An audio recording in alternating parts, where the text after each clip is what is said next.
Hello, അപ്പോൾ നമ്മൾ 2025 ഏവരും വെയിറ്റ് ചെയ്തിട്ടിരുന്നുണ്ടായിരുന്ന അതായത് നീറ്റിൻ്റെ റിസൾട്ട് വന്നിട്ടുണ്ട്. സോ ഈ നീറ്റിൻ്റെ റിസൾട്ട് രണ്ട് കാര്യങ്ങൾ പ്രത്യേകം ശ്രദ്ധിക്കേണ്ടതാണ്. ഒന്നാമത്തെ കാര്യം, ഫസ്റ്റ് റാങ്ക് കിട്ടിയ കുട്ടിയുടെ സ്കോർ കണ്ടു കഴിഞ്ഞാൽ ക്വസ്റ്റ്യൻ പേപ്പർ എത്ര കണ്ട് ടഫാണ് എന്നുള്ളത് നമുക്ക് മനസ്സിലാക്കാൻ പറ്റും.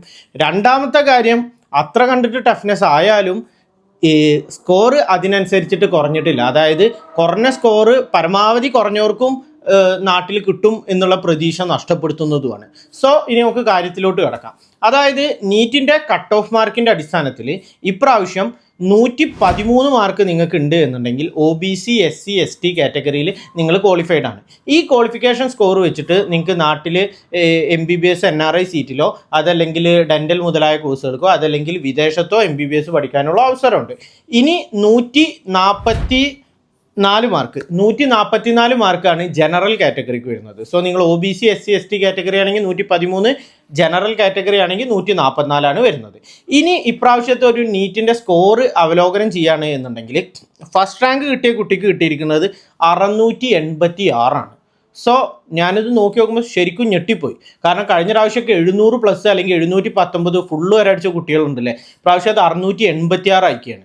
സോ ഇതിൽ നിന്ന് നമുക്ക് മൊത്തത്തിലുള്ള ഒരു അനലൈസേഷൻ മനസ്സിലാക്കാൻ പറ്റുന്നത് ഏകദേശം 526 സ്കോറുള്ള ഒരു കുട്ടിക്ക് ആൾ ഇന്ത്യ റാങ്ക് 27,000 വരിക. സോ ഇതിൽ നിന്ന് എന്ത് മനസ്സിലാക്കാൻ പറ്റും?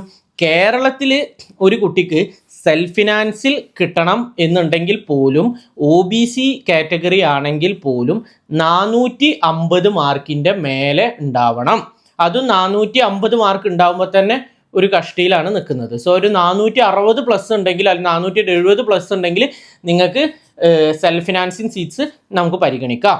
സോ ആർക്കെങ്കിലും അതിൻ്റെ താഴെയാണ് സ്കോർ എന്നുണ്ടെങ്കിൽ നിങ്ങൾ ഫസ്റ്റ് അലോട്ട്മെൻറ്റും സെക്കൻഡ് അലോട്ട്മെൻറ്റും ഫൈനൽ അലോട്ട്മെൻറ്റും വരെ വെയിറ്റ് ചെയ്യുന്നവരാണ് എന്നുണ്ടെങ്കിൽ പെട്ടെന്നൊരു ഡിസിഷൻ എടുക്കുക എന്നുള്ളതാണ്. സോ 450യുടെ താഴെയാണ് സ്കോർ എന്നുണ്ടെങ്കിൽ ഒരു കാരണവശാലും ഡിലേ ആക്കാണ്ട് നിങ്ങൾ വേറെ കോഴ്സിനോ അതല്ലെങ്കിൽ വിദേശത്തോട്ടോ അതല്ലെങ്കിൽ മറ്റു കാര്യത്തിലോട്ടോ ചിന്തിക്കണം. സമയം കളയരുത് എന്നുള്ളത് ഇതിൻ്റെ കൂടെ ഓർമ്മിപ്പിക്കുകയാണ്. ഇനി നിങ്ങൾക്ക് എൻ്റെ ഒരു പേഴ്സണൽ അഭിപ്രായത്തിൽ ഒരു ഗവൺമെൻറ് സീറ്റ് കേരളത്തിൽ കിട്ടണം എന്നുണ്ടെങ്കിൽ 540 മേലെ ഉണ്ടാവണം എന്നുള്ളതാണ് മനസ്സിലാക്കാൻ പറ്റുന്നത്. അപ്പോൾ ഒന്നുകൂടി പറഞ്ഞ് കേൾക്കുക, 450 മേലുണ്ടെങ്കിൽ നിങ്ങൾക്ക് സെൽഫ് ഫിനാൻസിങ് സീറ്റ്സ് OBC കാറ്റഗറിക്ക് വരുന്ന കുട്ടികൾക്ക് കിട്ടും.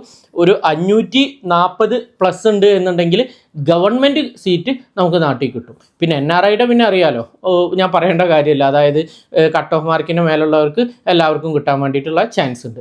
സോ ഇത്രയാണ് ഇന്നത്തെ ഒരു നീറ്റിൻ്റെ അവലോകനത്തിൽ എനിക്ക് പറയാനുള്ളത്. സോ പേരൻസിൻ്റെ അടുത്ത് എപ്പോഴും ഞാൻ പറയുന്നത് ഒരിക്കലും ഡിലേ ആക്കരുത്.